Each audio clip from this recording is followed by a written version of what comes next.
Hey, could you step up a bit with the housework? My husband greeted me with a frown as I walked through the door after a long day at work. I'm sorry, I sighed, feeling the weight of exhaustion settling in my bones. I've been swamped lately. I promise it's just a phase. Bear with me a little longer.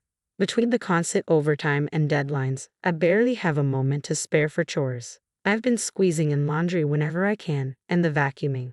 Well, I managed to give the living room a quick once-over in the mornings, but it's tough to tackle much else late at night. And meals.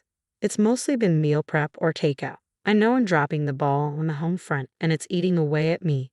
My name's Michelle. At 29, I'm navigating the grind of office life. Jake, my husband, unexpectedly popped back into my life about 3 years ago. We were classmates in middle school, but it wasn't until a chance encounter at a cafe that we reconnected. Small towns have a funny way of bringing people together, and there he was, sitting at a table adjacent to mine, like a scene ripped from a comic book. I couldn't help but wonder if it was fate. Although we swapped contact details then, our conversations remained sparse. It wasn't until a school reunion that our connection blossomed, spurred on by the encouragement of our friends. Jake and I had always clicked, so when he proposed a year into our relationship, I accepted almost instinctively. Perhaps it was the weight of societal expectations in our small town where early marriage was the norm that nudged me towards a quicker decision. Don't get me wrong, I do love Jake. But looking back, I wish I had paused to truly understand him better. Jake, having lived with his parents his whole life, is practically clueless when it comes to housework. Having lived independently before, I have my own routines and preferences, so I find myself preferring to tackle chores alone rather than dealing with half-hearted attempts at assistance. I'd assigned Jake the simple tasks of taking out the trash and cleaning the bathroom, while I handle the rest. About a month ago, my workload at the office kicked into overdrive with a flurry of overtime hours. To add to the chaos, a colleague recently embarked on maternity leave, dumping even more responsibilities on my plate. With my focus consumed by work, I found myself with less and less time for household chores, much to Jake's evident irritation. And then, finally, his frustration boiled over. Arriving home bone-tired, I was met with a barrage of complaints. Michelle, this is getting ridiculous. I need this outfit for tomorrow, and it's still unwashed. It's a simple task, just toss it in the washer and hang it out to dry. Why is that so hard? I hadn't managed to get to the laundry yesterday due to a late return home, and the morning rush left no room for it either. And yet another night of takeout, he lamented as I walked through the door. I worked late again, and this is what I come home to. I'm sorry, but Jake wasn't about to simmer down. I mean, come on, I'm exhausted too when I get back, and this is what I get. He sighed heavily, his frustration palpable. His words ignited a fire within me. Excuse me, then why not lend a hand with the chores? If it's as simple as tossing clothes in the washer and hanging them out to dry, why not take some initiative? And dinner once in a while wouldn't hurt, would it? It's not like you're the sole provider here. We split the bills, and I'm shouldering all the chores you can't be bothered with, so enough with the complaints. As the words tumbled out, I felt a weight lift off my chest, even if just momentarily. But predictably, Jake didn't share my sense of liberation. Is that how a wife should speak? His comment reignited my fury. What do you mean? I'd gladly take on those responsibilities if I were a stay-at-home wife. But if I quit my job, could we really survive on your salary alone? We agreed not to take that route when we tied the knot, remember? And didn't we also agree to support each other during hectic times? With those cutting words, Jake dropped a bombshell. Oh, classic Michelle. If you're so dedicated to your career, why not focus on that alone? A woman's place is in the home, unlike you, Michelle. My girlfriend, on the other hand, is a domestic goddess. She keeps the house immaculate whenever I'm around, and she even whipped up a homemade cake last time. Stunned, I could barely process his words. Wait, girlfriend? Who are you talking about? An old flame, or are you cheating? My heart raced with a mix of emotions as Jake smirked. You've aged, Michelle. She's stunning, and to top it off, she's the daughter of the CEO. Her parents fully support our relationship and even floated the idea of me taking over as CEO. Then, shockingly, Jake slid divorce papers across the table. That's why you need to fill these out. I'll be leaving tomorrow. Caught off guard, I struggled to comprehend. Hold on, Jake. Are you saying you're having an affair and divorcing me to marry your mistress? With a mocking grin, Jake nodded.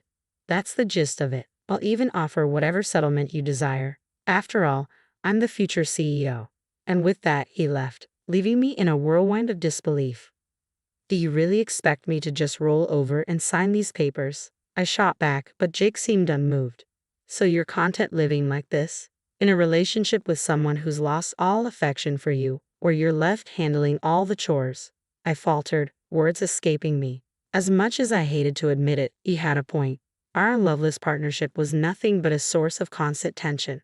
After much contemplation, I reached a point where I couldn't bear to dwell on it any longer.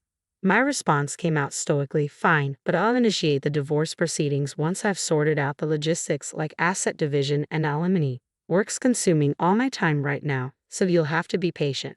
Jake, visibly frustrated, muttered, yeah, always prioritizing work. With that, he left the living room, disappearing into the bedroom.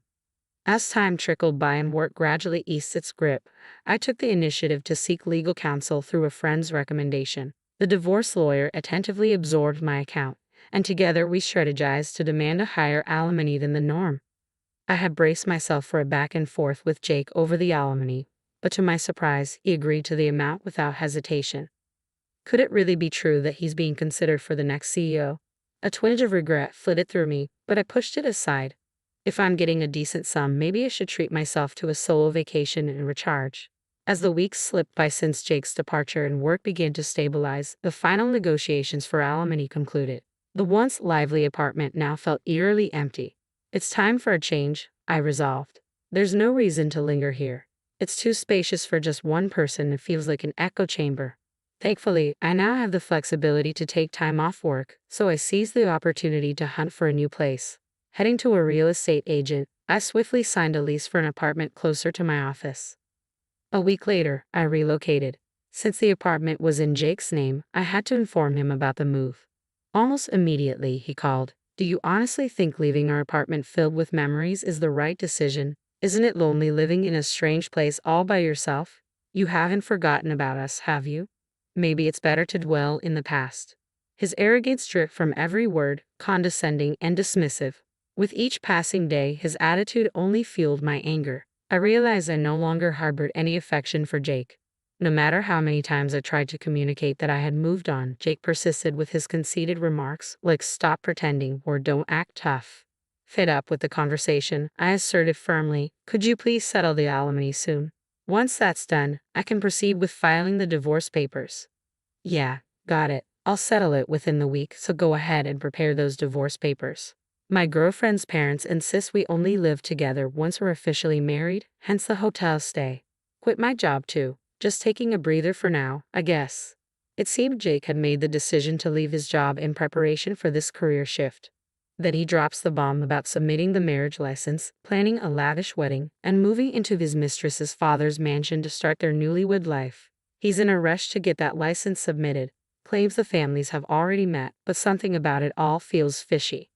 Jake's parents are usually sensible people, so it's strange they'd entertain the idea of a second marriage before the divorce is even finalized.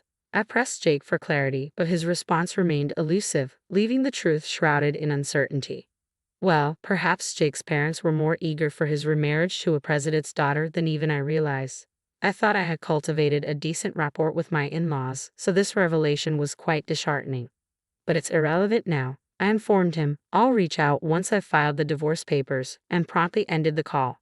A few days later, armed with the alimony, I filed for divorce. And with that, my connection to Jake was severed. When I reached out to him, his response was a flustered, got it. Judging from his recent demeanor, it seemed likely that Jake would be remarrying soon. Seeking a change of scenery the next day, I decided to go shopping at the mall. To my surprise, I encountered Jake there. As I strolled through the bustling corridors, a voice called out to me from ahead. Michelle, aging already, looking like an old hag, aren't you? Startled, I glanced up to see Jake standing there. This mall was the same one where Jake and I had reunited, where the movie theater was located. I cursed my luck. Jake departed with a sneer, announcing, guess what? Today, I tied the knot with Olivia, the president's daughter. Unlike you, she's stunning and the perfect wife. No sooner had he uttered these words, a woman with shopping bags drew near. Jake, so this is the infamous president's daughter. She was undeniably beautiful, and as I pondered her name, a sense of familiarity struck me. Our eyes met, and she seemed equally taken aback. Could it be? While I observed her, Jake, completely oblivious, kept on talking. Olivia's family owns the company, in case you didn't know. Paying no heed to Olivia's subtle urging to leave, Jake proceeded to enlighten me about her family. I'm set to become the next CEO of their company. Pretty unbelievable, right? At that moment, I couldn't contain my laughter. Jake stared at me blankly, while Olivia avoided meeting my gaze. So you've already remarried, huh? Good for you. She's quite the catch. Doesn't seem like we're the same age at all. As the words left my lips, Jake appeared puzzled. Understandable, since I had just commented on the age of his new wife without any prompting from him. I couldn't help but continue laughing. My condolences. With that, I turned away from Jake and started walking. But despite Olivia's efforts to hold him back, Jake hurried after me. Michelle, what's going on? You seem to know her. I explained that we both attended the same high school. We were classmates. Though, you wouldn't recognize her just by looking at her face. Jake was taken aback. It's great you found yourself such a beautiful wife. But then again, she ought to be, considering the amount of money she's spent on plastic surgery. As it turned out, Olivia and I were classmates in high school. At first, her face didn't ring any bells, but when Jake started discussing Olivia's family, it all clicked into place. I'd never been fond of Olivia. She had a knack for flaunting her wealth. Back in school, I had a bit of a reputation thanks to my achievements in the sports club, and it seemed Olivia didn't appreciate that. She used to taunt me, claiming I lacked femininity because of my involvement in sports, among other things. Olivia had a habit of putting others down, which earned her the disdain of many of our classmates. During our recent class reunion, Olivia's absence didn't stop her from being the hot topic. Word had it she underwent plastic surgery to address her facial insecurities and had since become a fixture on the party circuit. Remember the girl Jay referred to as ugly when he saw on a graduation album? I distinctly recall informing him that she was the CEO's daughter. At that memory, Jake's complexion turned ashen. I wouldn't trade it for all the money in the world, he had scoffed. As the memory flooded back to Jake, his face flushed crimson, and he rounded on Olivia, bellowing, "Have you been deceiving me this whole time?" A heated argument erupted between Jake and Olivia. Amidst their shouting match, it became apparent that they had crossed paths at one of these parties, and Olivia had been completely smitten with Jake. With a brazen display of audacity, Olivia shot back, "I didn't lie. I just didn't volunteer the information because you never asked." Jake seemed on the brink of exploding in fury, but Olivia cut him off. "I've been patiently waiting for you to end things with Michelle, your current girlfriend. Besides, it's not exactly subtle that I'll eventually join my father's company. I could even reside in a luxurious apartment. But none of that matters now. What's truly shocking is finding out that Michelle is your girlfriend. Small world, huh?" A sense of unease crept over me. "Hold on, does Olivia not realize you're divorced?" Jake attempted to hush me, but I disclosed that I had been married to Jake and had just initiated divorce proceedings the day prior. Olivia was rendered speechless. Pressing on, I added, "In fact, I spoke with Jake's mother yesterday to inform her of the divorce. She insisted she had no knowledge of any remarriage, let alone any meeting with Olivia's parents. Initially, I had contemplated identifying Jake's mistress and seeking compensation from her. However, since Jake had agreed to a settlement higher than the market rate, I hadn't bothered pursuing his affair further. But to discover he was concealing his marital status. That's marital fraud, isn't it?" Their faces drained of color, and they exchanged tense words, but I decided it was time for me to exit the scene. A few days later, I received a message from Olivia through one of our classmates. "Please keep this between us," she pleaded, along with a sum of money she labeled as compensation for my troubles. It felt more like hush money, but truth be told, I had no intention of spreading the word. And getting paid for my silence was an unexpected perk. During our conversation, Olivia vented her frustrations about Jake. It seemed the parents Jake had presented for the meet and greet weren't actually his biological parents. They had been hired from a family rental service. I was taken aback by the existence of such a service, but it left me pondering whether Jake's intentions were genuinely directed towards Olivia, or if he was merely after the CEO position. Though Olivia was in love with Jake, it was unclear if Jake was genuinely attracted to Olivia or just enticed by her looks and status. After beginning their marital life, Olivia quickly revealed she couldn't handle any household chores. In his frustration, Jake discovered that her clean house and homemade cakes had all been the work of a housemaid. Their marriage fell apart almost instantly, and Olivia filed for divorce, suing Jake for marital fraud. Despite the hush money, Olivia let everything slip, enraging her father. Rumor had it that Jake was struggling to remain in town. He had moved into a cheap apartment and was working tirelessly, nearing his breaking point. Desperate, he asked me to return the divorce settlement. My response was curt, "You must be joking. I have no intention of helping you. Don't contact me again." And I hung up. Since then, I took advantage of my accumulated leave for a much-needed recharge. I traveled solo, embraced new experiences, and had some wonderful encounters. I have a feeling that the future holds exciting possibilities.